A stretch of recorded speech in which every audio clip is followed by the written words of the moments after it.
संत समागम एखादे परी, संत समागम एखादे परी व्हावे त्यांचे द्वारी स्वानयाती, तेथे राम नाम होईल श्रवण, घडेल भोजन उचिष्टाचे, कामारे बटेक सेवेचा सेवक, दिनपणे रंकतीची भले, तेथे राम नाम होईल श्रवण, घडेल भोजन उचिष्टाचे. तुका म्हणे सर्व सुख त्या संगती, घडेल पंगती संताची या, तेथे राम नाम होईल श्रवण, घडेल भोजन उचिष्टाचे. नमो विठ्ठला राजया पांडुरंगा, नमो रुक्मिणी ज्ञानमाऊली गंगा, नमो पुंडलिकाय नमो चंद्रभागा. नमस्कार माझा रुक्मिणी पांडुरंगा. पांडुरंगा करू प्रथमा नमः, पांडुरंगा करू प्रथमा नमः, पांडुरंगा करू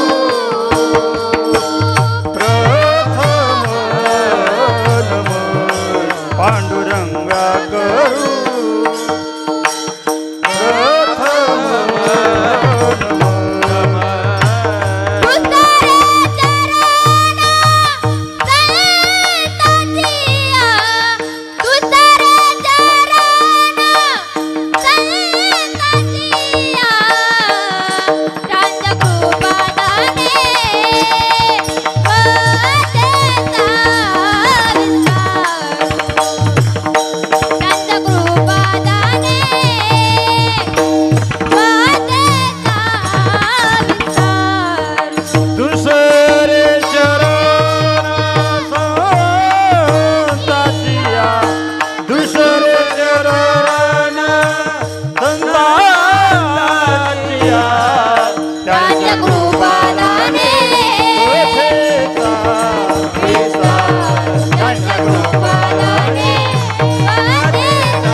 ज्ञानेश्वरा करुणा करा दयाळा तुमचा अनुग्रलादलो पावन झालो चराचरी. शिवभोळा चक्रवर्ती त्याचे पाय माझी चित्ते, वाचवदता शिवनाम तयानवाधी क्रोध काम शरण श्रणमंता तुम्हालो रामदूता, काय भक्ती यांच्या वाटा मज दावया सुभटा. श्री संताची माथा चरणावरी, श्री संताची माथा चरणावरी,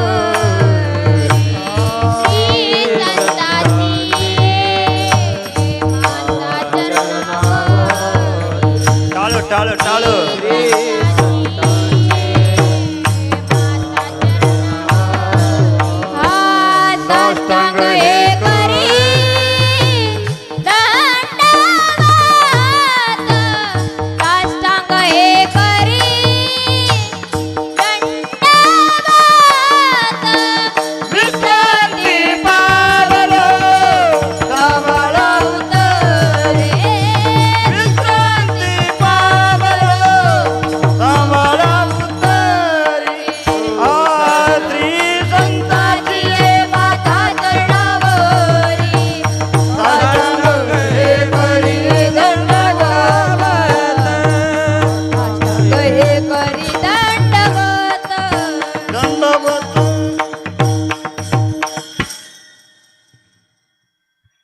संत समागम एखादे परी, व्हावे त्यांचे द्वारे स्वानयाती, तेथे राम नाम होईल श्रवण, घडेल भोजन उच्चिष्टाचे. प्रस्तुत प्राप्त प्रसंगी प्राप्त स्थळी कीर्तन सेवेसाठी निवडलेला अभंग वारकरी संप्रदायातील थोर संत जगाच्या पाठीवर ज्यांनी 5वा वेद म्हणून अभंगाची गाथा निर्माण केली, हिंदवी स्वराज्याचे संस्थापक छत्रपती शिवाजी महाराज यांचे धर्मगुरू, देवमान्य, लोकमान्य, अखिल विश्वाचे गुरु, वारकरी संप्रदायाच्या ठिकाणी कलश म्हणून मानणारे असे जगद्गुरू तुकोबाराय यांचा हा जवळपास सर्वांच्या पाठांतरातला 4 चरणाचा सेवेसाठी निवडलेला अभंग आहे.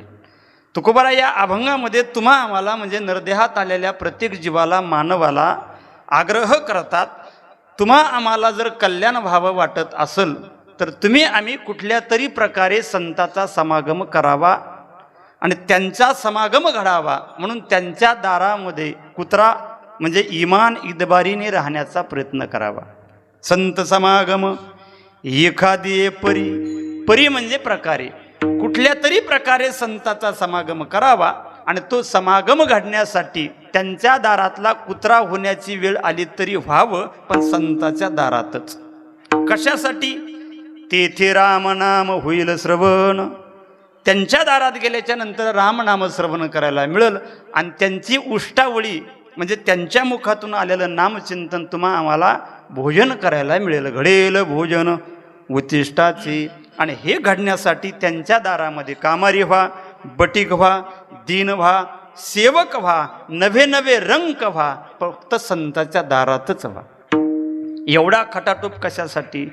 तुकोबाराय शेवटच्या चरणात सांगतात, संतांच्या सान्निध्यामध्ये तुम्हाला जे सुख पाहिजे, ज्या सुखाची अपेक्षा आहे ते सुख तुम्हाला त्यांच्या पंगतीमध्ये भोगायला मिळेल. तुका म्हणे सर्व सुख त्या संगती, घडेल पंगती संताची या.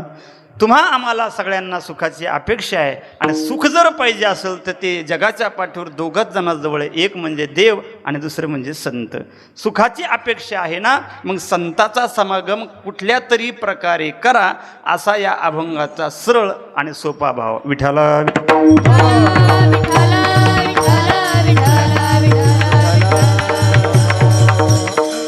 अभंगावर बोलण्यापूर्वी 2 शब्द परिहार द्यायचा, तो म्हणजे असा.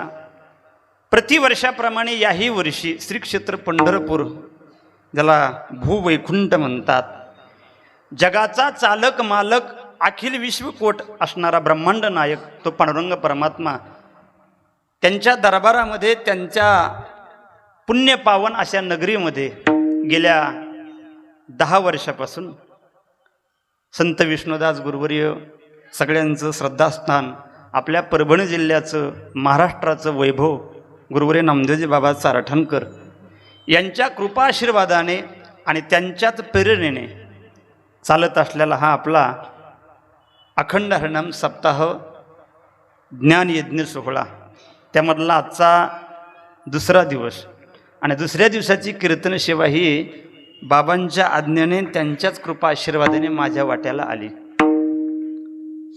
श्रावण महिना आहे. दरवर्षी बाबा श्रावण महिन्यामध्ये या पंढरपूर नगरामध्ये सप्ताह करतात आणि या सप्ताहासाठी आपल्या परिसरातील अनेक जिल्ह्यातील, अनेक तालुक्यातील भक्तगण मंडळी या सप्ताहाला हजेरी लावतात. कोणी श्रवणाच्या निमित्ताने, कोणी अन्नदानाच्या निमित्ताने, तर कुणी आणखी कुठल्या तरी प्रकारे आपली सेवा या ठिकाणी रुजू करतात. आणि पाहता पाहता या सप्ताहाला 10 वर्ष झाले, अजूनही हा सप्ताह खंडित पडला नाही, अखंडच आहे. असाच हा सप्ताह चालत राहावा, या सप्ताहाचं शतक व्हावं आणि ते पाहण्यासाठी आपण जिथं राहावं, असं पांडुरंगाच्या चरणी प्रार्थना करू. विठ्ठला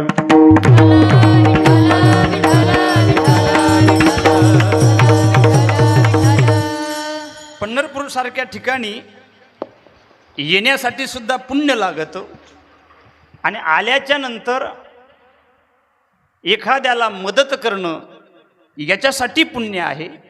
दुसरी गोष्ट काही सेवाभाव मनामध्ये ठेवणं, सेवा करणं याच्यासाठीही पुण्य लागतं. आणि त्यातले त्यात इथं आल्याच्या नंतर कीर्तनात बसण्यासाठी सुद्धा पुण्यच लागतं. नुसतं बसण्यासाठी पुण्य लागत नाही, तर कीर्तनात बसल्याच्या नंतर हाताने टाळी आणि मुखाने विठ्ठल विठ्ठल हे म्हणायला सुद्धा काय लागतं? पुण्य लागतं. बऱ्याच वेळेस माणसं कीर्तनात येतात पण आल्याच्या नंतर जे करायचं ते करत नाहीत. कीर्तनात येतात, खोलीमध्ये काय झोपायचं म्हणून इथं येऊन बसायचं. मग बऱ्याच जणाला खोलीत झोप येत नाही, पण कीर्तनात बसल्यावर येते. मग कीर्तनात बसल्यावर नामचिंतन करण्यासाठी सुद्धा पुण्य लागतं. तसं तुमचं पुण्य आहे आणि त्या पुण्याच्या बळावर तुम्ही कीर्तनात येऊन बसलात. बरेच जण हाताने टाळी वाजवतात, मुखाने नामचिंतनही करतात. म्हणून ही तुमची या ठिकाणी झालेली सेवा आहे. आणि आमच्यासारख्याला या ठिकाणी उभा राहून कीर्तन करण्यासाठी आम्हाला सुद्धा काय लागत आहे? काय लागत आहे माऊली? पुण्यच लागत आहे. कारण बाबांचे अनेक शिष्य आहेत, म्हणजे आमचे अनेक गुरुबंधू आहेत, पण त्यामधून काही जणांचा नंबर लागतो. म्हणजे आमचं काहीतरी पुण्य उदयाला आलं म्हणून आज ही जागा आम्हाला मिळाली. म्हणून कधी कधी मी असं सांगत असतो, आपण मतदान करून ज्यांना आपण निवडून देतो ते 5 वर्षासाठी संसदेत जाऊन बसतात. बोलण्याकडे थोडं लक्ष घ्या. ज्यांना आपण निवडून देतो ते 5 वर्षासाठी संसदेत जाऊन बसतात आणि ज्यांना बाबा निवडतात ते इथे येऊन कीर्तन करतात. बोलणं कळालं तर टाळी वाजा. कारण बरेच जण आपण जे निवडलेले ते 5 वर्षासाठी मग आमदार म्हणा, खासदार म्हणा, ते संसदेत जाऊन बसतात. आणि ज्यांना ज्यांना बाबाने निवडलं ते इथं येऊन कीर्तनासाठी बसतात किंवा कीर्तनासाठी येतात. बाबांनी निवड केली, बाबांच्याच कृपा आशीर्वादाने मी तुमच्यासमोर 4 शब्द बोलण्याचा प्रयत्न करीन. तसं तर या क्षेत्रामध्ये येऊन तुमच्यासारख्याला तत्त्वज्ञान सांगावं किंवा मोठ्या मोठ्या ज्ञानाच्या गोष्टी सांगाव्या एवढी माझी ऐपतही नाही आणि एवढा मी ज्ञानीसुद्धा नाही. कारण या पंढरपुरामध्ये इथं आल्याच्या नंतर या पंढरपुरातली माती जरी करता आपल्या कपाळाला लागली तरी फार मोठं आपलं पुण्य म्हणून समजायचं. पण इथं येऊन तुम्हाला 2 शब्द सांगण्याची या ठिकाणी जी काही मी काय याला म्हणते धीटपणा म्हणा किंवा बाबांचा आशीर्वाद म्हणा हे सांगण्याचा प्रयत्न करतोय, तो तुम्ही जेवढा मला मर्यादित वेळ आहे तेवढ्या वेळेमध्ये मी बोलण्याचा प्रयत्न करील. शांत चित्ताने ऐकून घ्या ही सगळ्यांना माझी पहिली विनंती राहील. सेवेसाठी उपस्थित असणारे आमचे हरिभक्तपरायण मृदंगाचार्य, ज्यांनी इथून पुढे ज्यांना बऱ्याच महाराजाला वाजवायचे, आमचे दत्ता महाराज उगले, आमचे गुरुबंधू, त्यांनाही धन्यवाद. गायनासाठी आमचे माऊली महाराज, त्यांनाही धन्यवाद. इकडं ज्यांनी कीर्तनाची सुरुवात केली वैभव महाराज, त्यांनाही धन्यवाद. बाकीचे माझे सगळे ज्येष्ठ श्रेष्ठ बालगोपाळ गुरुबंधू, सगळ्यांना धन्यवाद. अतिशय साऊंड सिस्टीम आमचे बादाडसाहेब, त्यांनाही धन्यवाद. माझ्यासोबत आले आमचे हातनूरचे मोतीरामजी रोकडे, त्यांनाही धन्यवाद. आई आल्यात, माझी मुलगी आहे, मुलगा आहे, आत्ताच चाल ऐकली. आता बाबा बी आलेच. दत्ता महाराजाला म्हणलं होतं 6लाच कीर्तन चालू करा बाबा, याच्या आधी संपलं पाहिजे. पण ते म्हणले नाही, बाबांनीच सांगितलं 7ला चालू करा, मला सुद्धा ऐकायचंय.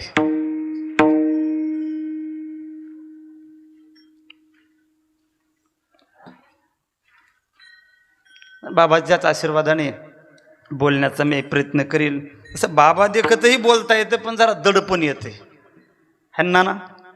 बाबा देखतही बोलता येते, पण काय असतं, जरा दडपण असतं. हेडमास्टर समोर कॉफी करता येत नसती, कारण हेडमास्टरला सगळं माहीत असते आणि आपल्यालाही माहीत असते. पण आता कसं आहे, जसं जसं आपल्या पद्धतीने आपल्याला बोलता येईल तशा पद्धतीने आपण बोलण्याचा प्रयत्न करू. आपल्याकडे वेळ आहे 9 पर्यंत. आता वाजले किती? आता वाजले असतील 7:30, पावणे 8 झाले असतील, 7:30. आपल्या मर्यादित वेळेपर्यंत आपण बोलण्याचा प्रयत्न करू. अभंग सगळ्यांच्या पाठांतरातला आहे. अभंग सोपा आहे आणि अभंगाचा भाव सुद्धा सगळ्यांच्या लक्षात येण्यासारखा आहे. कारण आपल्याला या साधू संतांनी जागृत करण्याचं काम केलं. नवे प्रत्येक वेळेस प्रत्येक अभंगातून सांगण्याचंच काम केलं. तसा तर आपला हिंदू धर्म एवढा श्रेष्ठ आहे. प्रत्येक वेळेस आपल्या प्रत्येक महिन्यानी म्हणा, संतांनी म्हणा, सणांनी म्हणा प्रबोधन करण्याचाच प्रयत्न केला. व्यतिरिक्त काहीच नाही, जाग करण्याचं काम केलं. सगळ्यात मी नेहमी विचारत असतो, खेड्यापाड्यामध्ये ज्या महिन्यामध्ये भगवान दत्तात्रेयांचा जन्मोत्सव साजरा करतात त्या महिन्याला आपल्याकडे काय म्हणतात?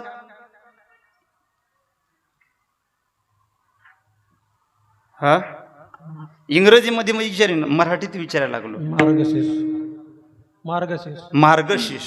हा मार्गशीर्ष महिना, तो महिना तुम्हा आम्हाला उपदेश करतो बाबा, इकडं तिकडं कोण्या मार्गात शिरण्यापेक्षा चांगल्या मार्गात शिर.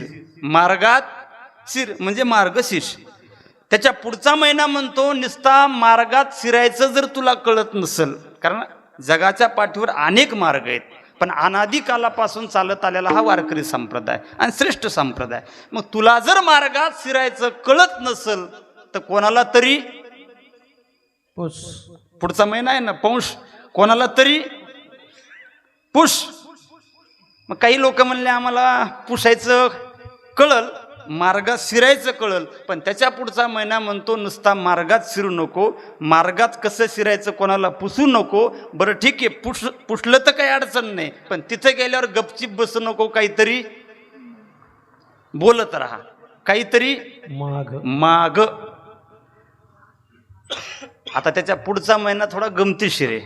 पुढचा महिना म्हणतो तू जर मार्गात शिरला नाही, कसं शिरायचं कोणाला पुसलं नाही आणि शिरल्यावर काही मागलं नाही तर मग बोंबल. त्याचं नाव आहे फाल्गुन.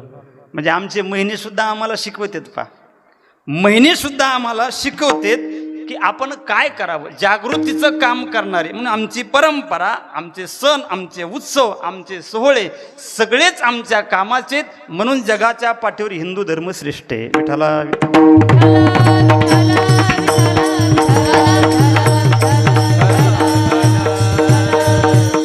साधू संतांनी सुद्धा तेच केलं आणि तेच करण्यासाठी या ठिकाणी आले.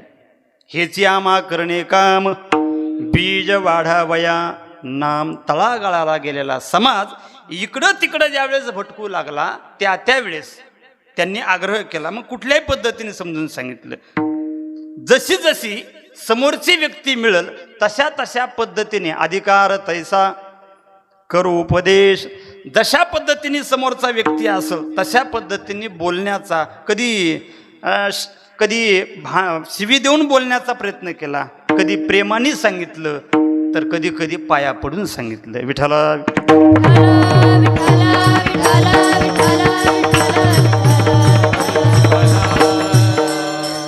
व्यवहारामध्ये समजून सांगण्याच्या 3 पद्धती आहेत.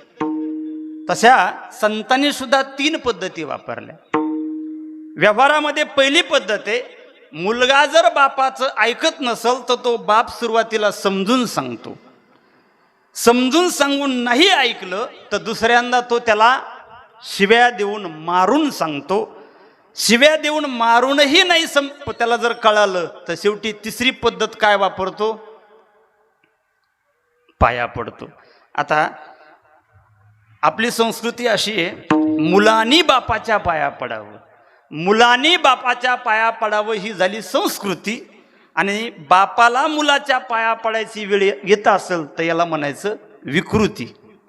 अशी बऱ्याच वेळेस येते, बऱ्याच वेळेस येते बापाला मुलाच्या पाया पडावं लागतं. एवढंच नाही तर बऱ्याच वेळेस नवऱ्याला सुद्धा बायकोच्या, खुशाल तुम्ही होम म्हणायला लागले म्हणजे याचा अर्थ मी बरोबर बोलायला लागलो. म्हणजे बऱ्याच वेळेस अशी वेळ येते आणि तू बोलता बोलता म्हणतो तू या पाया पडतो, तो ढोण्या बंद कर. ढोण्या म्हणजे थोबाड बंद कर. बऱ्याच वेळेस तो असा म्हणतो सुद्धा, कारण तिच्या सुद्धा पाया पडायची कधी कधी वेळ येते. आता पत्नीने पतीच्या पाया पडावं ही झाली संस्कृती आणि पतीला पत्नीच्या पाया पडायची वेळ येते ही झाली विकृती. मुलगा जर बापाच्या पाया पडत राहिला तर ही आमची पद्धत आहे, रीत आहे, परंपरा आहे, संस्कृती आहे. पण बापाला जर पाया पडायची वेळ येत असेल तर ही आमची संस्कृती नाही. संतांनी आम्हाला समजून सांगितलं कशा पद्धतीने, नका करू नाश आयुष्याचा, नका करू नाश आयुष्याचा, नका करू नाश आयुष्याचा, हो नका करू नाश आयुष्याचा. हो आता तरी पुढे हाती उपदेश, आता तरी पुढे हाती उपदेश, नका करू नाश आयुष्याचा.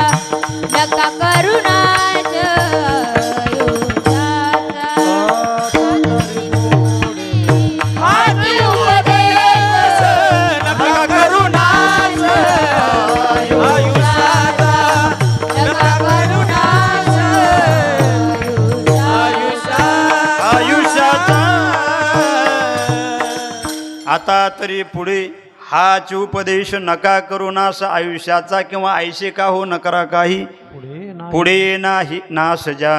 असं काहीतरी करा की जेणेकरून पुढे तुमचा नाश होणार नाही. तुम्हाला खंतीतेनं करा होणे गाढव कुतरा. उपदेश केला पण उपदेश करून सुद्धा सगळ्यालाच कळल असं काही नाही. रात्रभर जरी करता हरभरे भिजू घातले तरी सुद्धा काही भिजत नाही भिजत. मग न भिजलेल्या हरभऱ्याला काय म्हणतात आपल्याकडं? कोणते हरभरे? कुच्चर हरभरे. तसे काही कुच्चर हरभरे असतात. त्या हरभऱ्यात सुद्धा हरभरे कुच्चर असतात आणि आपल्यात सुद्धा कुच्चर हरभरे असतात.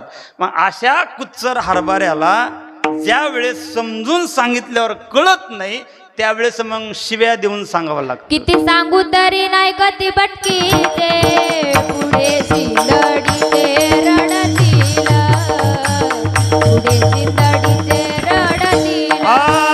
किती सांगू तरी नाही कधी भटकीचे पुढे सिंदडीचे रडतीला पुढे सिंदडीचे रडतीला.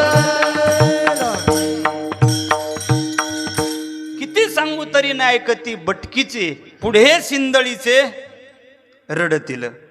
असे बरेचसे अभंग आहेत. पुन्हा एक महाराजांचा एक अभंग आहे पण थोडा अवघड आहे. पहा महाराज म्हणले ज्याच्या मुखाला देवाचं नाव येत नाही नामाविन मुख सर्पाचे ते बीळ जिव्हा नवे काळ सर्प आहे. आणि एक अभंग अवघड आहे पण ते सांगायचा माझा अधिकार नाही.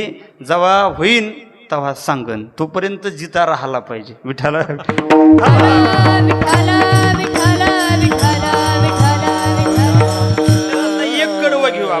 एक कडवं घेऊ आपण. भक्तिविना पशु कशाशी वाढला सटविने नेला. पुढचं घरी गेल्यावर वाचा नाही तर मनातली मनात म्हणा. आता शिव्या सुद्धा दिल्या. कुच्चर हरभरे सुधारले नाही तर शिव्या दिल्या. सुरुवातीला समजून सांगितलं नाही कळालं नंतर शिव्या दिल्या. आता शिव्या दिल्यावर सुद्धा काही लोकांना फरक पडला नाही. बऱ्याच वेळेस असं होतं हाणून सांगा मारून सांगा कसंही सांगा शिव्या देऊन सांगा. काही काही वेळेस उदाहरण सांगत असतात. एका बाईच्या अंगावर दागिने होते तर ती दागिने देईने गेली म्हणून चोराईने तिला मारलं. मारल्याच्या नंतर तिने दागिने दिले पण जाता जाता ती गप बसली नाही. त्याच्यातला एक चोर म्हणला आपण बाईला लयच मारलं. तेव्हा त्या बाईने दागिने दिली. ती बाई म्हणली मेले हो तुम्ही काय मारता तुमच्यापेक्षा महानवरा दररोज मारतो. म्हणजे तिला सवय होती मार खायची. लक्षात आलं का? कधी कधी अशी कुच्चर असते त्यांना मान अपमान इज्जत अजिबात काही कळत नाही. त्यावेळेस मग अशा कुच्चर हरभऱ्याच्या पाया पडावं लागतं. कारण संताच्या अंतकरणातली तळमळ जी असते ना ती तळमळ संताला अगदी दीन बनवते आणि त्यांना असं वाटतं काहीही मी प्रयत्न करील पण याचं कल्याणच करील. का? कारण याला कल्याणला कामाला जावं लागायचं. बोलणं कळलं ना? याचं हित व्हावं याचं कल्याण व्हावं म्हणून मी काहीही प्रयत्न करील. जसं अर्भकाचेसाठी पंते हाती धरिली पाटी तशा पद्धतीने समजून सांगितलं नाही कळालं शिव्या देऊन सांगितलं नाही कळालं. आता शेवटचा टप्पा एक राहिला. कुठला? लागोनिया पाया जनावी नवी तो लागोनिया पाया जनावी नवी लागोनिया पाया जनावी नवी तो लागोनिया पाया जनावी नवी मुखी बोलात वारंवार मुखी बोलात वारंवार मुखी बोलात वारंवार मुखी बोलात वारंवार तेने तुम्हा सुख होईल पार तेने तुम्हा सुख होईल पार तेने तुम्हा सुख होईल पार तेने तुम्हा सुख होईल पार. लागोनिया पाया जना विनवितो मुखी बोला दत्त वारंवार फायदा काय तेने तुम्हा सुख होईल अपार. एकनाथ महाराजांचा अभंग. आणि तुकोबाराय सुद्धा म्हणतात लागोनिया पाया विनवितो तुम्हाला करे टाळे बोला मुखी राम नाम किंवा हरिनाम. विठ्ठल विठ्ठल मना वेळोवेळा आणि हा सुख सोहळा स्वर्गीय नाही. आता पाया पडण्याची वेळ आली म्हणजे तीन पद्धतीने. आता व्यवहारातलं सांगतो तुम्हाला. मुलगा जर बापाचा ऐकत नसल तर बाप सुरुवातीला समजून सांगतो. समजून सांगून नाही कळालं हाणतो मारतो शिव्या देतो. एवढं करून जर नाही कळालं तर मग शेवटी पाया पडतो. उदाहरण सांगतो म्हणजे तुमच्या लक्षात येईल. एकुलता एक मुलगा आहे. 100 एकर जमीन आहे. गावातले बरेचसे माणसं तालुक्यातले बरेचसे माणसं ज्याला इज्जत देतात. 100 एकरचा मालक आहे. सगळं गाव त्याला सावकार म्हणतं. एकुलता एक मुलगा शाळेमध्ये गेलाय. सावकाराची देवपूजा चालू आहे आणि तितक्यामध्ये दारावरती थाप पडली. सावकार आहेत का घरी? सावकाराने देवपूजा थोडी बाजूला ठेवली. दरवाजा उघडला. पाहतो सावकार तर दारामध्ये जिल्हा परिषद शाळेमधला शिक्षक उभा आहे. गुरुजी शाळा सोडून इकडं कुणकड.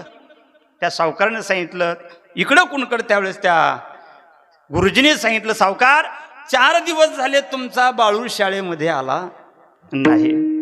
सावकाराने सांगितलं माझा बाळू दररोज दप्तर डब्बा सायकल सगळं घेऊन जातो आणि शाळेत नाही.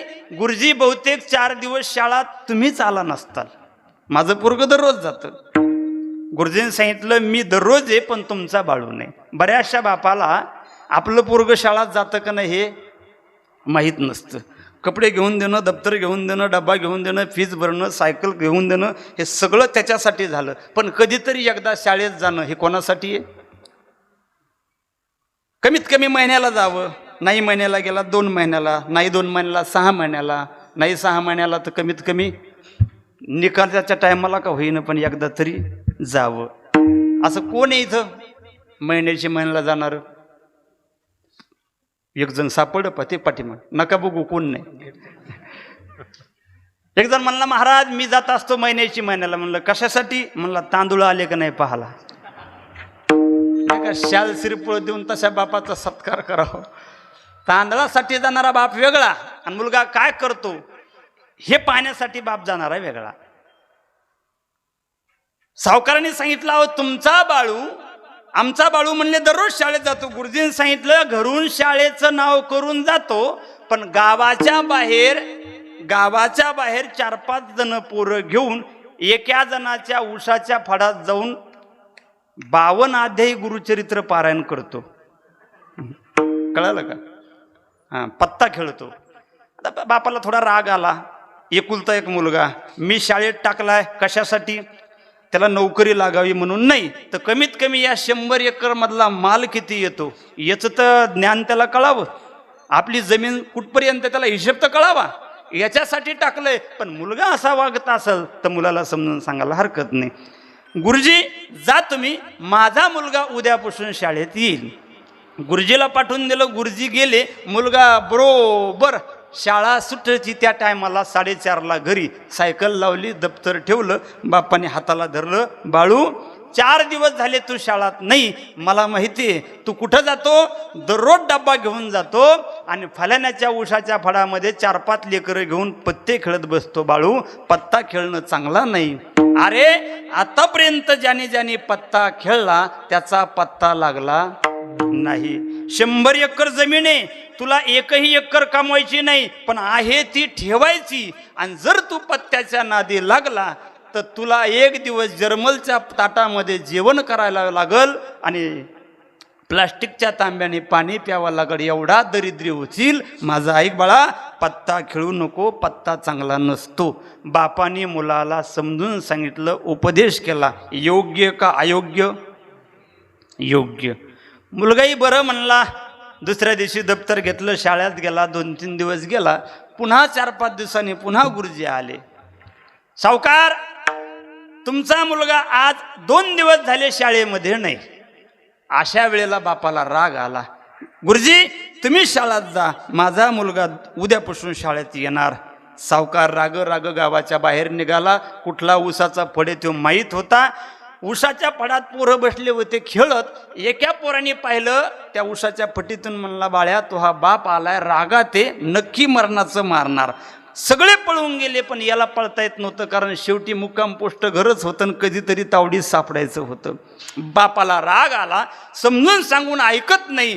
एक निबर पाहून ऊस मोडला आणि बापानी मुलाला ऊसानी मारायला सुरुवात केली. अंगावर वळ आले, काही वळातून रक्त येऊ लागलं. गचंडीला धरलं, ओढत ओढत घरात आणलं. माळवत होतं, माळवदाच्या खांबाला बांधलं. हातात कोयता घेतला.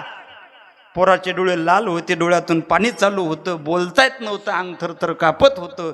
बाप जबत अग्नीसारखा तापलेला होता, हातात कोयता होता. बापाने रागात वाटेल त्या शिव्या दिल्या, पण हातात कोयता घेतला आणि बांधलेल्या पोराला सांगितलं, बाळ्या उद्यापासून जर पत्ता खेळशील तर याद राख, आता तर मारलंय, या कोयत्याने तुझं मुंडकं कापील. पोरग सुद्धा जातवन होतं.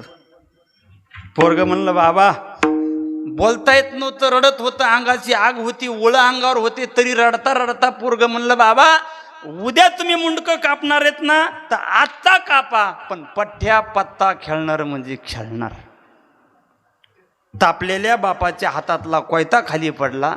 बाप जवळ गेला, त्याचं दावं सोडलं, त्याला मांडीवर घेतलं.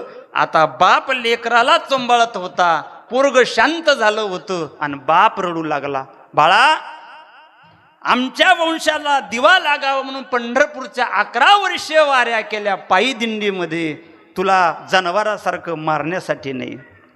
अरे माणूस जनावराला एवढं मारत नाही, मी एवढं तुला मारलं फक्त तुझ्या चुकीमुळे, अधोगतीला चालला म्हणून. पण बाळा तुला समजून सांगून कळत नाही, मारून तुला कळत नाही. पण आता माझ्याकडे शेवटचा एकच पर्याय राहिला, तुझ्या पाया पडून सांगतो, पत्ता खेळू नको.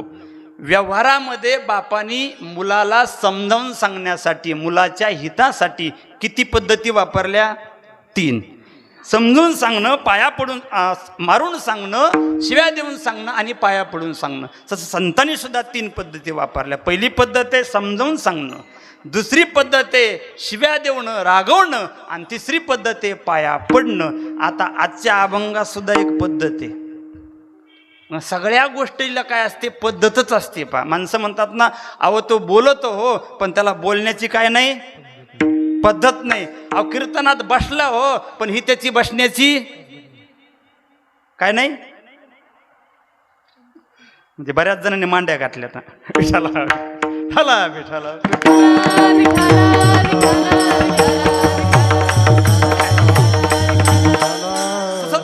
समाजाचं हित व्हावं असं तुकोबरायाच्या अंतकरणात सुद्धा कळवळा आला. तुकोबरायाला सुद्धा वाटलं, म्हणून तुकोबरायाने या अभंगाद्वारे तुम्हा आम्हाला आग्रह केला. काय आग्रह केला? संत समागमा एखादी परी, संत समागमा एखादी परी,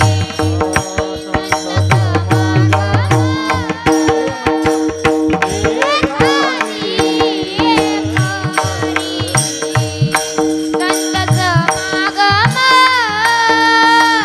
एखादी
संत समागम एखादी परी, कुठल्या तरी प्रकारे संताचा समागम करावा.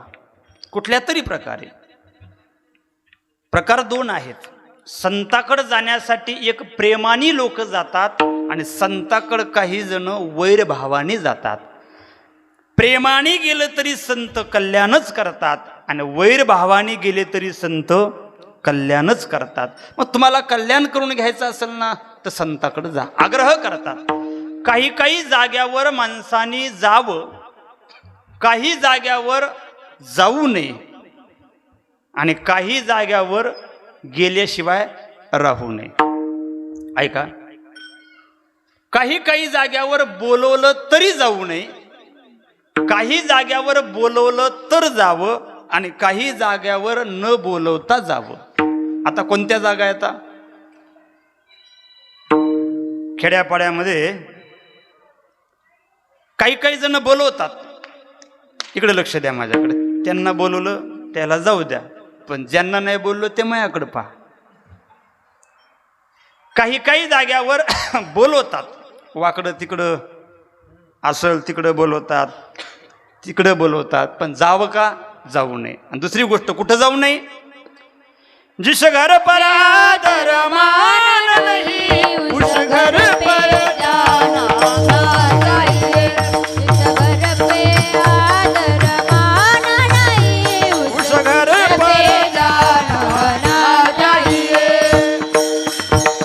आदर मान नहीं जिस घर पे जाना ना चाहिए. जिस घर पे आदर मान नहीं उस घर पे जाना ना चाहिए. जिस घर पर आदर मान नहीं उस घर पर जाना ना चाहिए. मग ते घर जरी करता मोठा बंगलाही असल, त्या घरामध्ये 56 भोग खाण्यासाठी केलेली बी असतील, तर तिथं जाऊ नये. जिथं मान सन्मान नाही, इज्जत नाही, येणाऱ्या व्यक्तीबद्दल प्रेम नाही. आपण पुराणामध्ये पाहतो, भगवान गोपाल कृष्ण आले दुर्योधनाला सांगण्यासाठी, समजून सांगण्यासाठी. दुर्योधनाला सांगितलं तर पटलं नाही. शेवटी दुर्योधनाने सांगितलं, कृष्णा तू आलास, थोडी विश्रांती घे आणि तुझ्यासाठी 56 भोग तयार आहेत, त्याचा तू स्वाद घे. भगवान गोपाल कृष्णाने सांगितलं, मी तुझ्या इथं खाणार नाही, मी खाणार कोणाच्या घरी? उद्धवजी चलो विदुरा घर जावे. त्याचं कारण, बडे बडे मंदिर कोण काम के, भाव अगर नहीं पावे चलो विदुरा घर जावे. आपल्या मराठवाड्यामध्ये एक म्हण आहे पहा, मोठं घर पोकळ वासा आणि वारा येतो म्हणजे सगळ्याच्या पाठे. काही लोकांचे घर मोठाले येतं, पण घरातल्या माणसांचे अंतकरण फार छोटे आहेत. नुसते घर दिसायला मोठे आहेत, पण घरातल्या माणसाला अंतकरण नाही. आल्या आल्या अतिथीबद्दल प्रेम नाही. आमची जुनी संस्कृती होती, परंपरा होती, घरावर लिहिलेलं असायचं अतिथी देव भव. पद्धत बदलली, नंतर लोकांनी ते अतिथी देव भव नाव खोडलं आणि नंतर ते लिहिलं, आपण आलात आम्ही आपले आभारी आहोत. तेही नाव काढलं. मग आता एकीकडून नाव टाकलं सुस्वागतम, तेही नाव काढलं. आता एक पाटी असती घराच्या बाहेर कुत्र्यापासून. आता प्रश्न असा निर्माण होतो, घरात माणसं आहेत का कुत्रे आहेत? आणि खरंच आहे ना, घरातल्या माणसाला आलेल्या माणसाबद्दल प्रेमच जर नसेल तर त्या घरात जाण्यात मजा नाही. गरीब असावा, पण गरीब